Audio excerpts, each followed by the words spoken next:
for small business, in particular for raising funds for small business offerings, and some votes expected early this afternoon and possibly late this afternoon. The Senate is in today as well. They have votes in the mid-afternoon. You can follow the Senate on C-SPAN 2, and now the House here on C-SPAN.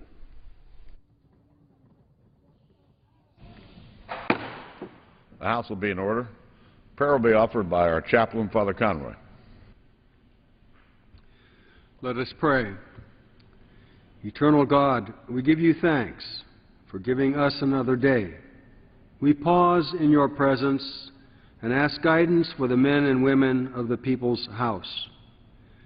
Give them wisdom, strength, and love as they face the tasks of the waning weeks of the first session. Help them to be great in heart, genuine in commitment, generous in spirit, and good in mind, that the work done may be for the highest welfare of our nation and of all nations. Whatever the experiences that come to them and to us all this day, grant that we may meet them with quick confidence and never-ending goodwill. Keep us ever faithful to our duties, committed to doing justice in truth, and loyal to our nation and its lofty ideals. Bless us this day and every day, and may all that is done within the people's house be for your greater honor and glory. Amen. The Chair has examined the journal of the last day's proceedings and announces to the House his approval thereof. Pursuant to Clause 1 of Rule 1, the journal stands approved.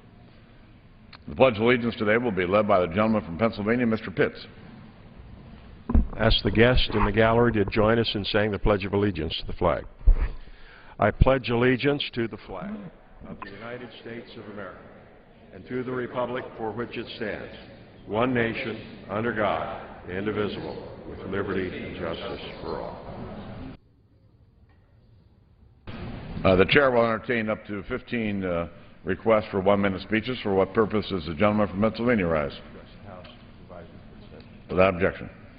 Mr. Speaker, earlier this week, the Washington Post uncovered astonishing evidence that political appointees at the Department of Human Health Services meddled with a grant to help victims of human trafficking.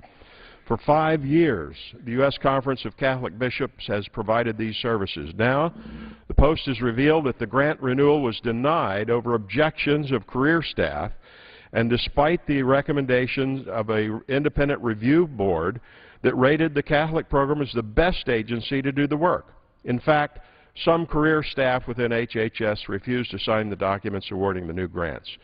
It cannot be a coincidence that the ACLU is suing to force the Catholic bishops to offer abortion services with this grant money. It is outrageous that the administration appears to be letting the ACLU dictate policy and interfere with a grantee that is doing good work. Victims of trafficking will now face a reduced level of service because of political meddling. A complaint has been referred to the HHS Inspector General. I hope there will be a thorough investigation determining whether religious bigotry played a role in this grant decision. I yield back. Gentleman's time has expired. What purpose does the gentleman from New York rise?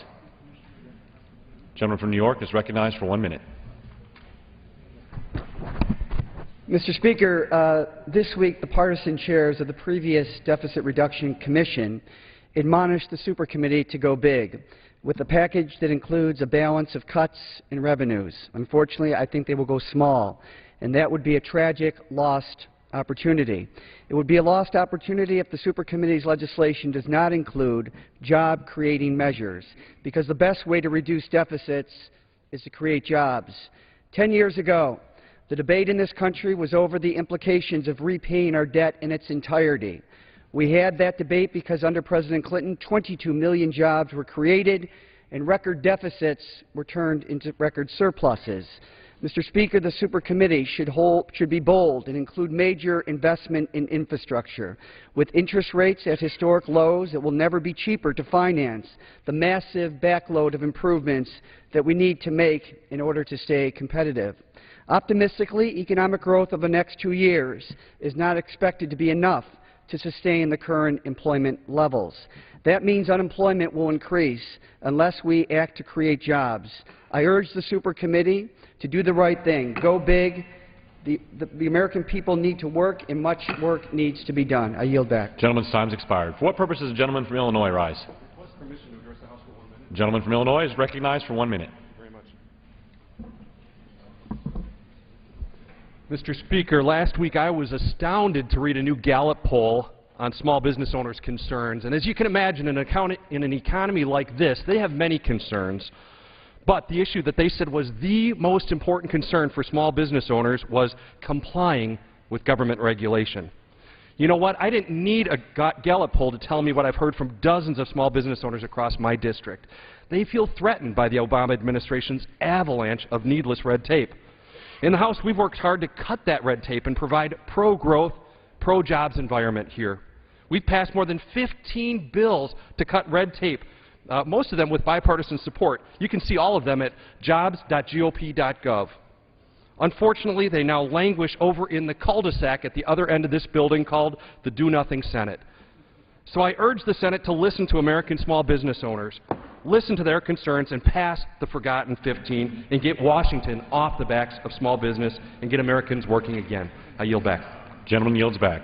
For what purpose does the gentlelady from Massachusetts rise? Gentlelady is recognized for 1 minute. Mr. Speaker, 10 months ago this week, Republicans took control of the House of Representatives. Since then, we have not seen one comprehensive jobs bill to help put Americans back to work. Our GOP-led House must show urgency, where now they show indifference in helping the millions of workers who have lost their jobs through no fault of their own. The American Jobs Act will help create those jobs by investing in infrastructure and incentivizing businesses to hire new workers. I have also proposed a plan to help put people back to work, and many others in this chamber, both Republican and Democrat, have other good ideas to support job creation. But the majority has thus far refused to allow any such measures to come to the floor for consideration. They are common sense and traditionally bipartisan steps that we should take today. People need jobs, they need them now, and Congress must not delay any further. Thank you, and I yield back. Gentlelady yields back. For what purpose does the gentleman from South Carolina rise? Without objection, the gentleman from South Carolina is recognized for 1 minute. Mr. Speaker, Defense Secretary Leon Panetta recently warned Congress that if the deficit reduction process does not succeed, the Department of Defense could be cut by $1 trillion. These cuts will threaten the effectiveness of the world's greatest armed forces, which provide peace through strength. According to Secretary Panetta, these cuts would increase America's unemployment rate by 1%, nearly 1.5 million workers. Drastic cuts will limit advanced equipment that is essential to protect our service members who are defeating terrorists overseas. For the United States to successfully continue to protect its families, Congress should not further cut the defense budget, which destroys jobs and undermines our manufacturing base. Yesterday in roll call, Army Secretary John McHugh, our former colleague, advised, quote, "We can't break faith with the men and women who fought for us during the past decade." In conclusion, God bless our troops, and we will never forget September 11th in the global war on terrorism. Gentleman yields back. For what purpose does the gentlelady from Ohio rise? Without objection, the gentlelady from Ohio is recognized for 1 minute. Thank you, Mr. Speaker. I rise to address the right of every American, and that is the right to vote. Republicans across this nation are attempting to suppress certain predetermined populations of eligible voters. In Ohio, they are trying to limit voting by mail, which greatly affects seniors, the disabled, and students. In 2009, in the county in which I live, which is Cuyahoga County, we eliminated 26% of all of our precincts because of the effectiveness of our vote-by-mail operation. We saved more than $1.2 million on voting machines alone. And with fewer precincts, we save at least $800,000 for every county-wide election by having people vote by mail. Yet Republicans passed legislation that would restrict counties from mailing ballots. As a consequence, this year alone, early voting is down by 1/3 from last year. With such an efficient vote-by-mail system, why would Republicans seek to eliminate mail ballots or to confuse voters? Why are Republicans pushing policies that seem to have no other objective than to disenfranchise our citizens? I yield back. Yields back. For what purpose does the gentlelady from New York rise? Without objection, the gentlelady from New York is recognized for 1 minute. Thank you, Mr. Speaker. In response to the President's jobs plan, Linda Shevchuk from Carmel, New York, in our own 19th district, sent the following letter to me. The government's first priority should be to make sure that existing programs and agencies are operating efficiently and effectively. I can't fathom how the President can ask for more revenue when there is so much waste in our government. Government needs to act more like a business. In order to succeed, a business has to operate efficiently and effectively. Be innovative. Set a reasonable budget and operate within that budget. And Ms. Shevchuk, you're absolutely right. In fact, on our list of the forgotten 15 bills that we need the Senate to act on right away, there is the budget for fiscal year 2012. It has now been 918 days since the American people received a budget for the federal government because our Senate has not yet acted. Please call your senators across the country, and Ms. Shevchuk, call our senators from New York and ask them to act on the forgotten 15, including the budget for fiscal year 2012, so that we can free our economy, free our hardworking American taxpayers, and get us all back to work. And I yield back, Mr. Speaker. Gentlelady yields back. For what purpose does the gentleman from Ohio rise? Without objection, the gentleman from Ohio is recognized for 1 minute. I spoke yesterday with a very well-known Cleveland talk show host, Mike Trevisano, who told me he and his listeners, who are many, are concerned that an al-Qaeda flag is flying over the courthouse in Benghazi, Libya. It was put there by the same group that we helped to oust the Gaddafi regime. Trevisano's right. U.S. soldiers died fighting al-Qaeda in Afghanistan. But in Libya, we enabled al-Qaeda to raise their flag. Will al-Qaeda now have access to Libya's oil wealth thanks to the U.S.-led invasion? Months ago, I raised this question about elements of al-Qaeda reportedly being involved with so-called rebels. This administration looked the other way. Why? What are we doing?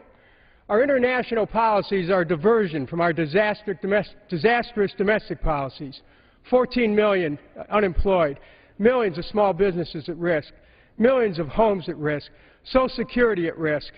Wake up, America. The administration just helped elements of al-Qaeda knock off one of the world's leading oil producers. Their flag flies over Benghazi. It's time for us to get out of these foreign adventures and start taking care of things here at home. Gentleman's time has expired. For what purpose does the gentlelady from Tennessee rise? Without objection, the gentlelady from Tennessee is recognized for 1 minute. Thank you, Mr. Speaker. I rise to speak about legislation I'm introducing dealing with tax options for songwriters and music publishers. The Songwriters Tax Simplification Reauthorization Act reinstates the ability of American music publishers and self-published songwriters to elect to use a 5-year, 20% per year amortization schedule. We had this tax option from 2005 to 2010. Inadvertently, it wasn't reauthorized. So, under current law, tax options available to the songwriters and publishers are unworkable, obsolete, and cost prohibitive. This creates a disincentive to new investment at a time when the music industry is under assault from illegal piracy online and as they are fighting to retain and create jobs. A 16-year-old singer-songwriter named Bonner Black from Hot Rock, Tennessee, came to Washington last month to build support for this idea. Her dream is the American dream, to write songs that inspire and entertain us. We need this legislation to make certain it remains a part of the American dream. I yield back. His time's expired. For what purpose does the gentlelady from Texas rise? Without objection, the gentlelady from Texas is recognized for 1 minute. Thank you, Mr. Speaker. I rise today to speak in support of the President's American Jobs Act because America's small businesses need this legislation now to grow and hire new workers. Creating jobs and strengthening the economy is my highest priority. And I strongly urge this Congress to remain focused on these goals because they are the most pressing challenges facing Americans today. The President's American Jobs Act will cut the payroll in half for 98% of small businesses. The nonpartisan Congressional Budget Office estimates that the cutting of the payroll tax is one of the most effective job-creating measures. In addition, the President's proposal will completely eliminate payroll taxes for businesses that add new workers. This incentive is directly targeted to encourage small business to hire new workers. Mr. Speaker, I urge my colleagues on both sides of the aisle to put partisan politics aside and pass this legislation now because American families and small businesses are in need of jobs now. Thank you. Gentlelady's time has expired. For what purpose does the gentleman from Indiana rise? Without objection, the gentleman from Indiana is recognized for 1 minute. Well, with a national government seemingly incapable of confronting a mountain range of debt and a national media preoccupied with politics, I have to tell you, Mr. Speaker, as I travel across the state of Indiana, one thing is clear. In the city or on the farm, Hoosier families are hurting. Unemployment in the state of Indiana is a heartbreaking 8.9%, and Hoosiers want action on jobs. Now, the President is traveling around the country talking about his legislation. He says that the American people can't wait to take action on jobs, and let me just say, I couldn't agree more. The good news is House Republicans have a plan, and House Republicans have taken action. Since the first of this year, House Republicans have passed no less than 15 different pieces of legislation to create jobs in America. These are common-sense bipartisan bills that have passed the House of Representatives and are now languishing in the Senate. We call them the Forgotten 15. Among the Forgotten 15, there will be legislation to increase domestic energy production, reduce the harmful federal regulatory burden on jobs, help unemployed veterans, and the rest. I urge my colleagues in the other body to take action on the Forgotten 15. We can't wait. Let's take the measures necessary to put Americans back to work. Gentleman's time has expired. For what purpose does the gentleman from Rhode Island rise? Mr. Speaker, I ask unanimous consent to address the House for 1 minute. Gentleman from Rhode Island is recognized for 1 minute. I recently visited 2 factories, Mr. Speaker, in my district in Woonsocket, Rhode Island, a textile mill, Henora Spinning, and a producer of personal care products, Diversified Distribution. These businesses had a clear message. They believe in making it in America, but they need an even playing field. The U.S. has the best workers in the world, makes the best products in the world, but we need policies that allow us to compete and prevent cheating by our global competitors. Rhode Island businesses, American businesses, can't compete with their Chinese counterparts who keep their currency artificially low so that their imports are cheaper than U.S. goods. It's time to end this unfair practice, and I'm calling on the Republican leadership in the House to allow a vote on the Currency Reform for Fair Trade Act. This is a bipartisan bill that could create between 500,000 and 2 million new jobs. Ending the cheating by our trading partners, especially the Chinese. By doing so, we can level the playing field for American manufacturers and create jobs. We must bring H.R. 639 to the floor for a vote now. Thank you, and I yield back. Yields back. For what purpose does the gentleman from Arizona rise? Without objection, gentleman from Arizona is recognized for 1 minute. I thank the Speaker. On Monday, October 31st, UNESCO voted to award the Palestinian Authority full membership in its organization. UNESCO made the decision in spite of an existing U.S. law which prohibits U.S. contributions to the United Nations or any associated organization that awards the Palestinian Authority the same standing as full member states. It defies logic that UNESCO would willingly forego nearly 1/4 of its budget, or 22%, that is contributed by the United States each year in exchange for awarding the PA full member status. This decision is especially troubling considering that it will only diminish the prospects for genuine peace between Israel and the Palestinians, which can only be achieved through direct negotiations between the parties involved and not by fiat. Nevertheless, UNESCO has made its decision, and the U.S. should stand by existing law and cut off funding for the organization. Anything short of this will send a clear message to other international organizations considering similar action that Congress in the United States does not follow up on what it says. It will also send a message to America's allies, most especially Israel, that the United States cannot be taken at its word.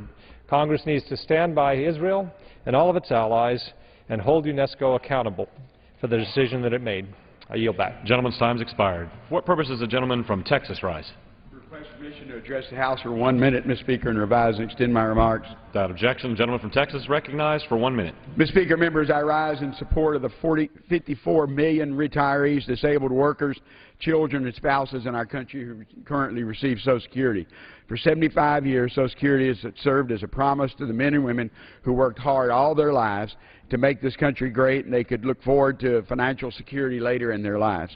Social Security was designed to be a one leg of a three-legged stool. Unfortunately, the other two legs, savings and pensions, aren't there for many seniors. Only 41% of seniors have employer-based sponsored pensions.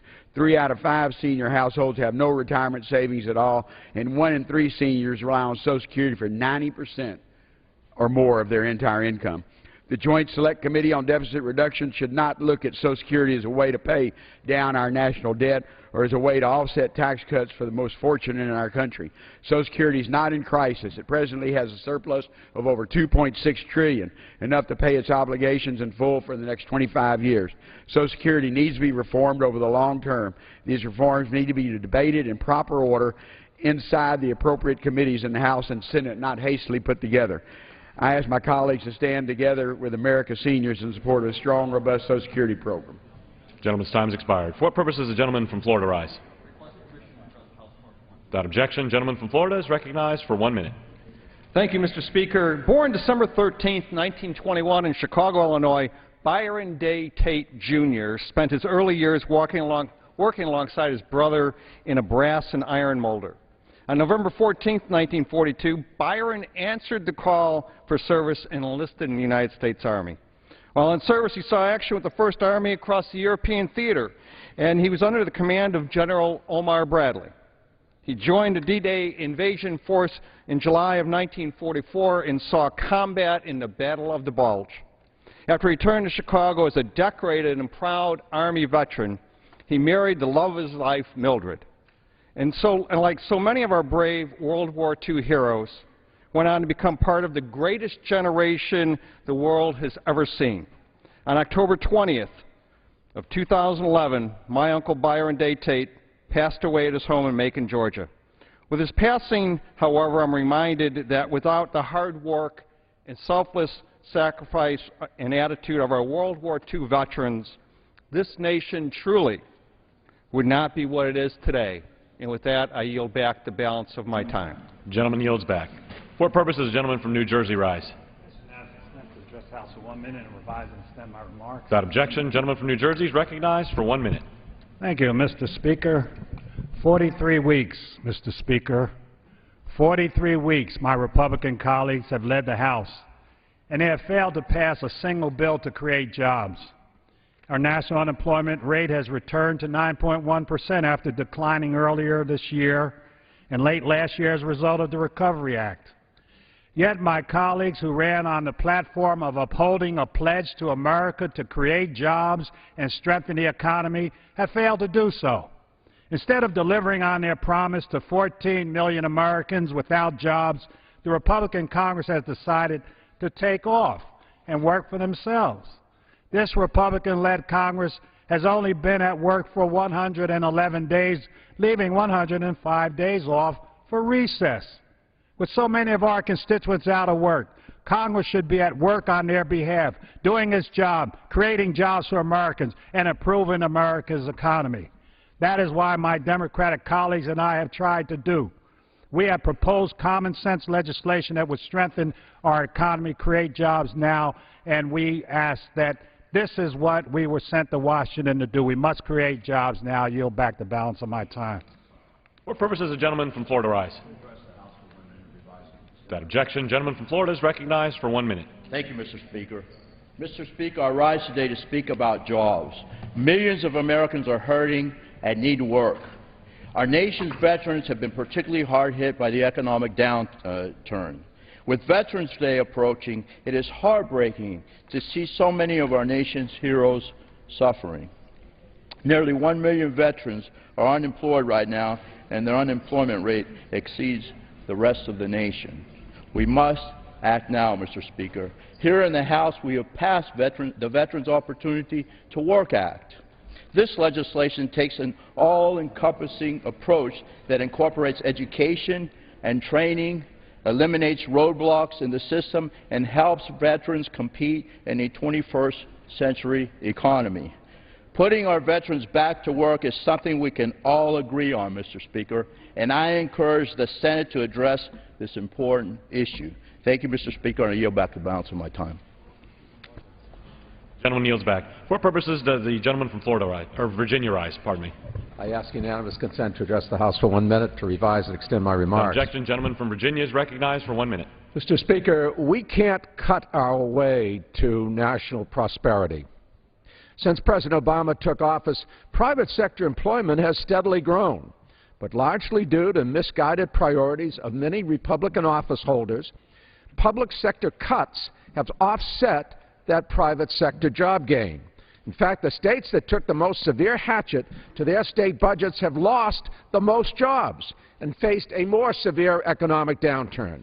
But the states that increased spending in the public sector saw real and steady economic growth since the recession began. According to a study by the Center for American Progress, that's because there's a corresponding increase in the private sector when we pursue a responsible policy of investment in the public sector. Some states have, in fact, slashed their way into a deeper economic slump. Yes, big cuts in public spending do have an immediate effect on our quality of life, but it's worse if, in addition to affecting our quality of life, we're actually making the national unemployment situation much worse. There's abundant data to support that conclusion. Mr. Speaker, the fact is that President Obama's jobs bill invests in teachers, cops, and firefighters because he knows that that investment will stimulate more private sector capital investment in our communities. That's why it should be passed. Thank you, Mr. Speaker. Gentleman's time has expired. What purpose does the gentlelady from Tennessee rise? Request permission to address the House for 1 minute. Without objection, gentlelady from Tennessee is recognized for 1 minute. Thank you, Mr. Speaker, and I'm here today to talk about jobs. People in the 6th District of Tennessee are hurting. Our state has currently a 9.8% unemployment rate, and we have been at over 9% unemployment since February of 2009. Many of my counties are well above the Tennessee average. In Overton County, in the east part of my district, their unemployment rate is 10.6%. And in Marshall County, in the southern part of my district, the percentage is 13.8% of our population out of work. The President's new slogan on jobs, "We can't wait," is an odd choice. Right now, there are 15 passed House bills sitting on the Senate desk waiting for action. Since day one, I have been working with my colleagues to create certainty in our economy, trying to cut the burdensome red tape and to get government out of the way. Throughout our nation's history, it's been the American entrepreneurial spirit that has pushed us forward. Put simply, government does not create jobs. American small business owners create jobs. That's why I'm here today to urge Speaker Reed and the colleagues in the Senate to pass these 15 jobs that we have created bipartisanly over here in the House. America cannot wait, Mr. Reed. Take up our bills. Gentlelady's time has expired. For what purpose does the gentlelady from Texas rise? The House revise and extend for 1 minute. Without objection, gentlelady from Texas is recognized for 1 minute. House is not in order. Gentlelady will suspend. House will come to order. Gentlelady may continue. I thank the Speaker very much. We cannot forget our children, and I ask that this body not close the doors on the Good Samaritan. Let that person in. I would encourage the support of H.R. 83 that has focused on protecting our children from bullying. I have founded and co-chaired the Congressional Children's Caucus with my colleague from Illinois, a bipartisan caucus that wants to remember the children. H.R. 83, I'd encourage my colleagues sign on to H.R. 83 so that we can have a national statement against bullying and begin to fund the best practices that our communities can work on to protect our children. And then I want to ensure that the 2.5 million Americans that will lose their unemployment in 2012 are protected. Let's determine that those who have worked not be left in the cold without unemployment benefits. And as we look toward Veterans Day, I want to stand publicly and say that I oppose any cuts on veterans benefit by the super committee. I stand in support of our veterans and declare that if they gave us a promise and the willingness to sacrifice their life, we must stand and promise to them to never cut their benefits. Let me say to the homeless veterans that I visited, we too respect your condition and your service. We will not cut veterans' benefits. I yield back. Gentlelady's time's expired. For what purpose does the gentleman from Oklahoma rise? Without objection, the gentleman from Oklahoma is recognized for 1 minute. Well, as we talk about jobs in America, let's talk about a positive story. Oklahoma City, ranked yesterday as the #1 best employment rate in America among cities of 1 million or more. In our federal system of government, states and cities compete for excellence, and the result is a terrific city like Oklahoma City. What made it work? I can tell you what made it work. Great state and local leadership, people who love to work, common sense regulations locally, business owners who build great businesses, and a great community. In Oklahoma City, you see we have traditional and new energy production working well side by side. Community banks that work through the regulatory maze and do commercial lending. We have reasonable real estate development, trucking and manufacturing for all types of products, military and civilian workforce who work together, small business owners and employees who love to serve our community, a pro-business, pro-family laws and regulations. There is something our nation could learn from a city like Oklahoma City. Gentleman yields back. For what purpose does the gentleman from Minnesota rise? Without objection, the gentleman from Minnesota is recognized for 1 minute. Mr. Speaker, my friends on the other side of the aisle are very fond of saying that government doesn't create jobs, but only the private sector. But all you got to do is talk to any small business person on any main street in America and ask them if the police department didn't come out and make sure that they had a safe neighborhood, how would that affect their business? Or you can go to a trucking company and say, you know, if the roads and the bridges and the transportation network of this country were not in place, could you ship product if we didn't have an interstate highway system? They would tell you, obviously, the government helps business. Obviously, this is so obvious that we have to state the obvious here on the floor of Congress. This anti-government, anti-public sector, anti-public employee and worker attitude does not help our country. It sets us back. It is wrong. And I, for one, want to salute the everyday heroes, the cops, the firefighters, the teachers, the people who work on our roads, the people who make sure we got clean water and air to breathe. And the fact is, go for it, the public employees. We're proud of you. Gentleman's time's expired. For what purpose does the gentleman from Tennessee rise? Request to address the House for 1 minute. Without objection, gentleman from Tennessee is recognized for 1 minute. Thank you. If the Obama administration is serious about creating jobs for the American people, they should start by listening to America's job creators. As part of my Tennessee Job Creators Tour, I have had the opportunity to meet with over 40 businesses. They have a clear message on how Washington can help create jobs. Get government spending under control, create a fairer, flatter, and simpler tax code, and repeal job-killing regulations that hurt their ability to do business and hire more workers. House Republicans understand the importance of freeing our nation's business owners from the confidence-killing threat of higher taxes and more regulations so they can invest, grow, and hire. To accomplish this, we have passed a total of 17 job-creating bills this year, and they are now stuck in the Senate. Please go to jobsgop.gov and read the plan. The Democrats' suggestion that poor sales are driving unemployment is short-sighted and out of touch considering the overwhelming consensus among the businesses I have personally visited. It's time for the Senate Democrats and President Obama to follow the lead and pass these 17 bills. For what purpose does the gentleman from New Jersey rise?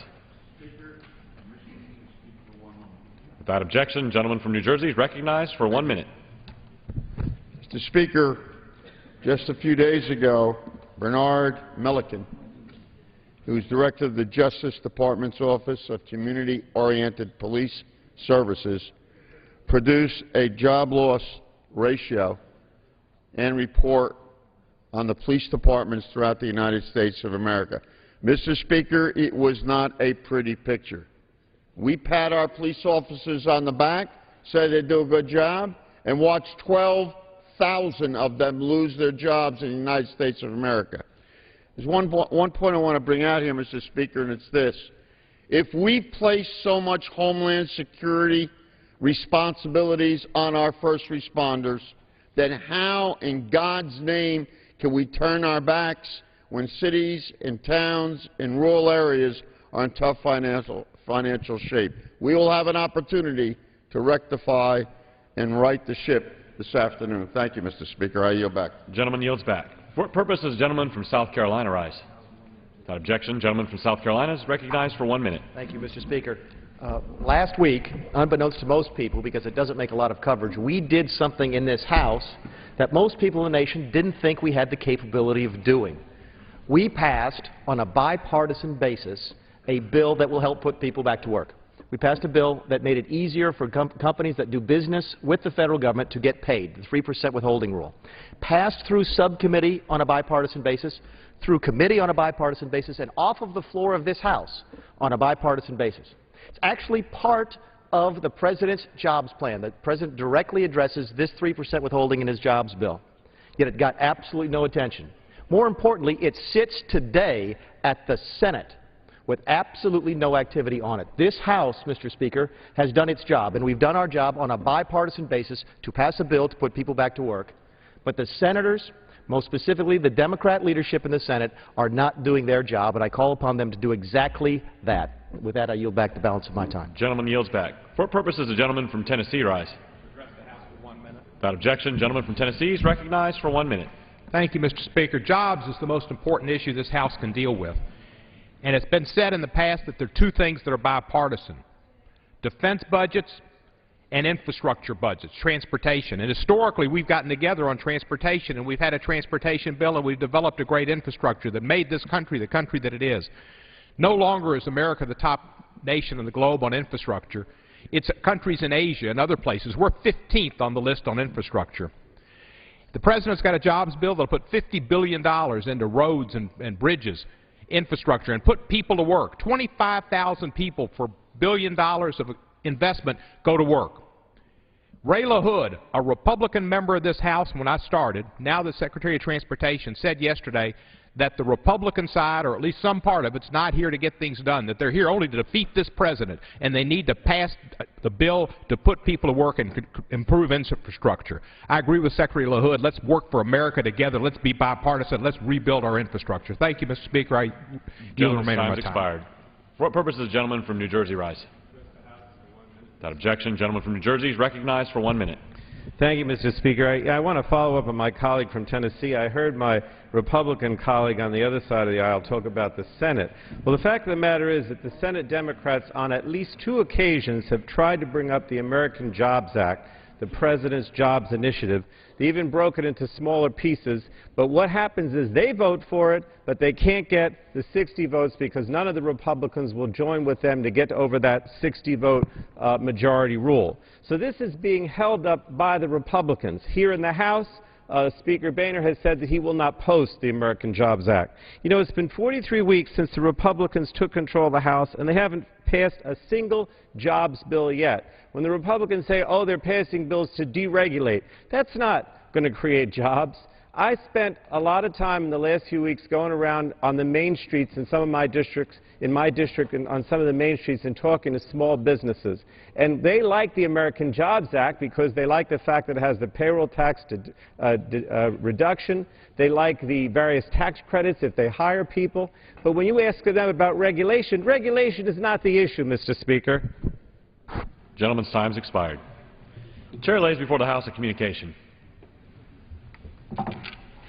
The Honorable the Speaker, House of Representatives, sir, pursuant to the permission granted in Clause 2H of Rule 2 of the Rules of the U.S. House of Representatives, the clerk received the following message from the Secretary of the Senate on November 3, 2011 at 9:36 a.m. that the Senate passed Senate 271, Senate 278, Senate 535, Senate 683, Senate 684, Senate 808, Senate 897, Senate 997. With best wishes, I am, signed sincerely, Karen L. Haas. For what purpose does the gentleman from Kentucky rise? Mr. Speaker, I ask unanimous consent to take from the Speaker's table the bill H.R. 2112 with the Senate amendments thereto, disagree to the Senate amendments, and request a conference with the Senate on the disagreeing votes of the two houses. The clerk will report the title. H.R. 2112, an act making appropriations for agriculture, rural development, Food and Drug Administration, and related agencies' programs for the fiscal year ending September 30, 2012, and for other purposes. Without objection, so ordered. For what purpose does the gentleman from Washington rise? Mr. Speaker, I have a motion to instruct at the desk. The clerk will report the motion. Mr. Dix, if Washington moves that the managers on the part of the House at the conference on the disagreeing votes of the two houses on the Senate amendment to the bill, H.R. 2112, be instructed to insist on 1, the highest level of funding for the Federal Highway Administration Emergency Relief Program account within the scope of conference, and only for activities consistent with the definition of disaster relief included in the Budget Control Act of 2011, and 2, the highest level of funding within the scope of conference for the Community-Oriented Policing Services COPS programs. Pursuant to the Clause 7 of Rule 22, the gentleman from Washington, Mr. Dix, and the gentleman from Kentucky, Mr. Rogers, each will control 30 minutes. The chair recognizes the gentleman from Washington. Mr. Speaker, I ask unanimous consent that all members may have 5 legislative days to revise and extend their remarks on the motion to instruct. Without objection, so ordered. And I yield myself as much time as I may consume. The gentleman is recognized.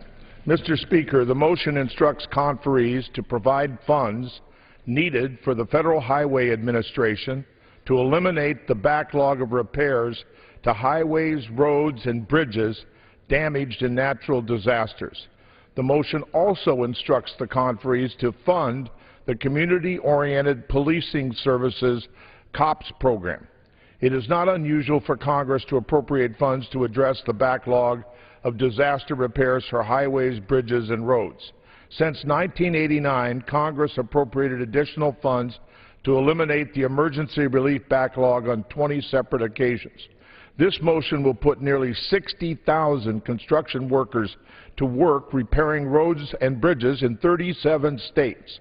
The Federal Highway Administration needs about $1.76 billion for emergency relief repairs in states that received a presidential disaster declaration. I would remind my colleagues that the Budget Control Act reformed the process for determining the total amount available for disaster relief funding. Funding is based on objective criteria. Disasters must be declared, and the total amount cannot exceed the rolling 10-year historical average. If conferees provide the highest level of disaster relief funding within the scope of conference, it will be within that range.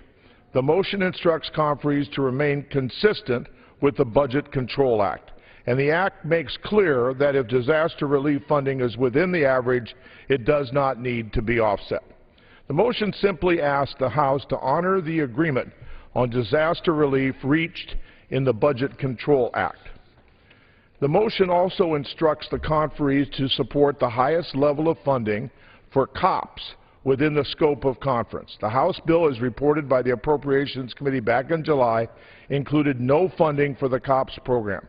However, the Budget Control Act provides a higher discretionary funding total for FY 2012 than the allocation the committee was working with during the summer. This permits the House to fund some items that were difficult to provide for in July, and the COPS program would be at the top of the list of things to fix in the CJS bill with a higher allocation.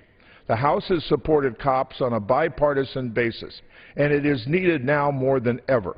The economic downturn of the last few years is straining the resources of state, local, and tribal governments across the country.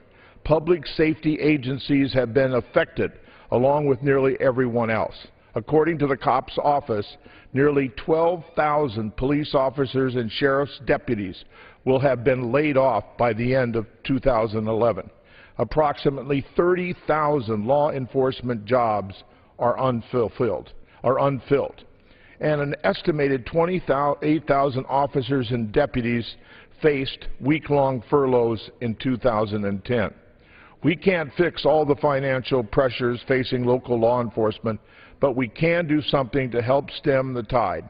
This motion would support the hiring or rehiring of approximately 1,500 police officers in FY 2012.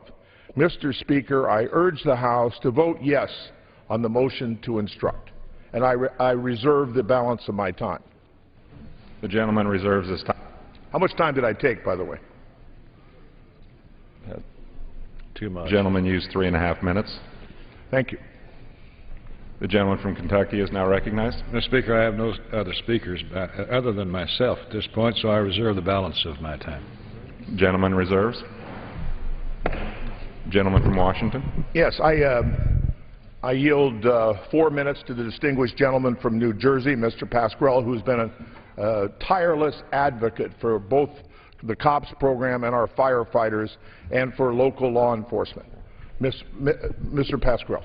The gentleman from New Jersey is recognized for 4 minutes. Thank you, Mr. Dix. I want to thank Mr. Dix for his leadership on this issue. I want to thank Mr. Rogers for his open-mindedness, as usual, hopefully as we go into this discussion.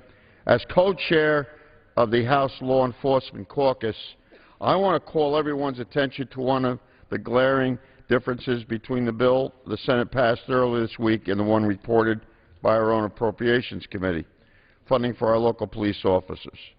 The Senate bill contained $232 million for the COPS office, including $200 million for COPS hiring. This bill completely eliminated funding altogether. We're here today to try to rectify that situation. Mr. Speaker, we know that state and local governments are still slashing their budgets as a result of the recession. In fact, just last week, the Department of Justice released a sobering report, the impact of the economic downturn on American police agencies. I think all of our members should read it. I want to place this as Exhibit A in my presentation today, Mr. Speaker, into the record, without any objection, hopefully. Without objection, so ordered. Thank you. The report revealed that nearly 12,000 law enforcement officers will lose their job this year alone. Another 30,000 positions remain unfilled, and 2011 would produce the first national decline in law enforcement officers in 25 years. Less cops on the beat means more crime on the streets, plain and simple. It is a very specific aspect of this particular problem. It's not going to get better. I work very closely with my counterpart, Representative Reichert, who was a sheriff's officer in Washington State, to co-chair the Law Enforcement Caucus. Early this year, 115 members of this body, Republicans and Democrats, supported these programs in a letter to appropriators. It is just not enough, Mr. Speaker, to pat our police officers on the back. We must support them. The federal government has a particular responsibility, specifically to debate the issue and look at the issue of Homeland Security. They're the first there with our firefighters if there's any man-made or act of nature. They show up first before anybody from the federal government. To see the number of police officers being reduced in this country is unconscionable, particularly after 9/11.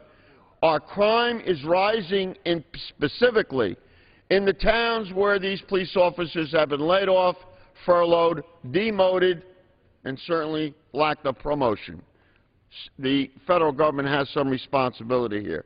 And I would like to place into the record also a very strong statement on the issue of the matter of crime in our cities and in our towns. I want to make that Exhibit B as well. I will produce that with your permission, Mr. Speaker, with no objections. Without objection, so ordered. Thank you.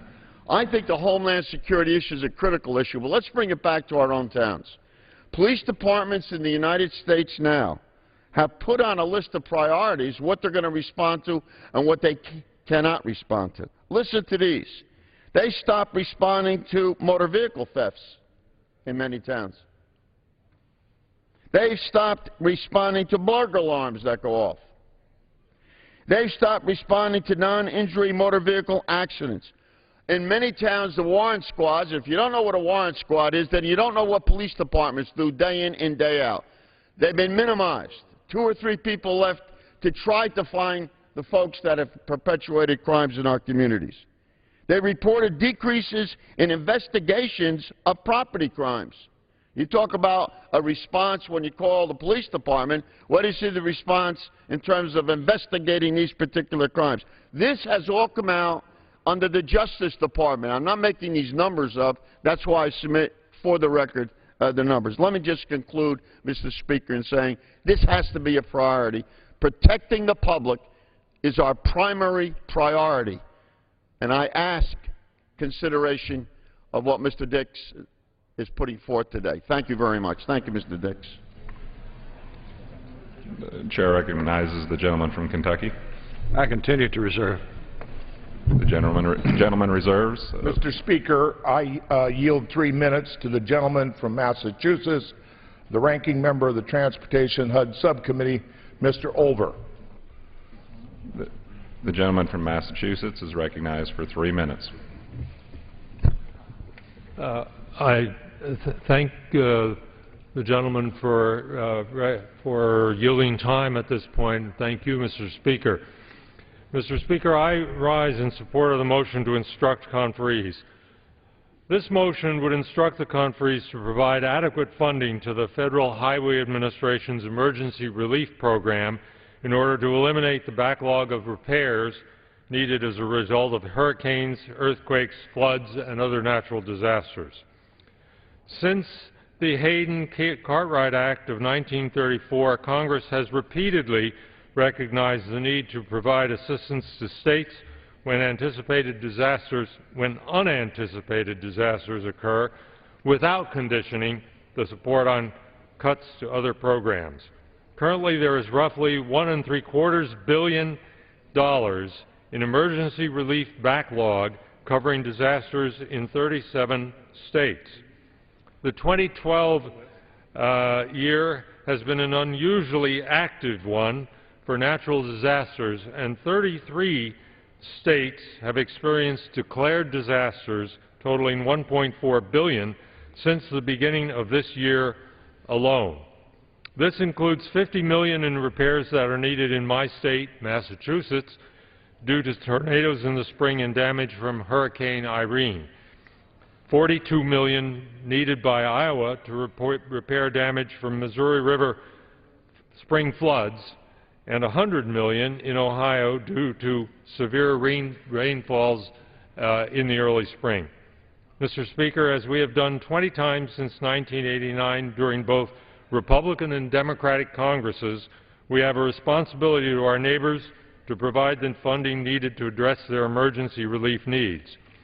Mr. Speaker, I have a chart in my hand which references those 20 acts of Congress, and I'm asking unanimous consent that this chart be printed in the record. Without objection, so ordered. Thank you, Mr. Speaker. I urge my colleagues on both sides of the aisle to support the motion to instruct conferees, and I yield back the balance of my time. The gentleman yields back. Recognize the gentleman from Kentucky. I continue to reserve. Gentleman continues to reserve. Gentleman from Washington. I yield 2 minutes to the gentleman from Pennsylvania, ranking member of the Commerce, Justice, and State Subcommittee, Mr. Fattah. Gentleman from Pennsylvania is recognized for 2 minutes. Thank you. I thank the gentleman from Washington State, who is the ranking member on the Appropriations Committee. I thank our chairman, Chairman Rogers. I'm very pleased that we are having a motion to instruct and that actually we're moving appropriation bills. But I rise in support of Mr. Dix's motion to instruct, particularly in support of additional disaster relief and also the COPS program. It's critically important that we continue the national decline in crime rates, and because of the layoffs or dismissals of over 12,000 police officers and the fact that we have over 30,000 law enforcement jobs that are unfilled today in our country, we see in many cities now a rising level of criminal activity. I want to mention that In Paterson, New Jersey, we heard from the gentleman who used to be mayor of Paterson that they've had to lay off 125 police officers, a fourth of the police force there, and they've experienced a 15% increase in crime. And I think that one could draw a correlation between these two. In Flint, Michigan, the police force has been cut by 2/3 over the last 3 years, and its murder rate is higher than that of Baghdad. Last January, Camden, New Jersey, was cut by 163 officers, 44% of the total force. It's critically important that we understand the direct nexus between the federal effort, which began many years ago to put cops on the street and to assist local officers, and the dramatic declines that we've seen for more than a decade now in criminal activity in our country. And I would hope that this motion to instruct would inform all of the conferees how important this is in addition to the disaster relief. We don't want, when we call 911, we want to be calling for a police officer, not dialing for a prayer. So we need real help, and the conferees will have an opportunity to adjust the figures, hopefully in line with what we want as an ideal. If we can fund police officers in Iraq and Afghanistan, we can fund them in Flint and Paterson and in Camden, New Jersey, and in other cities similarly situated. Thank you, and I yield back the remainder of my time. The gentleman's time has expired. From Kentucky. Does the gentleman have further speakers? We have one additional speaker, and then I will close very briefly. I have the right to close, I believe. The gentleman is correct. Do you have another speaker other than yourself? No, one more. I yield 2 minutes to the gentleman from Vermont, a very distinguished member of the Congress and a person whose state has been very hard hit by disasters, and we're going to do everything we can to work to assist him on this important endeavor. Okay, and I yield him 2 minutes. The chair recognizes the gentleman from Vermont for 2 minutes. I thank the gentleman. Mr. Speaker, on August 28th of this August, Hurricane Irene left a path of destruction from the Carolinas to Vermont. The districts of 55 of our colleagues were hit and hit hard. And that storm did damage without regard to partisan affiliation, income distribution. If you were in the path of that storm, you suffered. The 55 members of Congress who were affected by it created the Hurricane Irene Coalition, Republicans and Democrats, and we are united in the single goal of getting the aid to our people back home that they need to get back on their feet. Hurricane Irene, Mr. Speaker, saved its greatest fury to the end when it descended upon Vermont.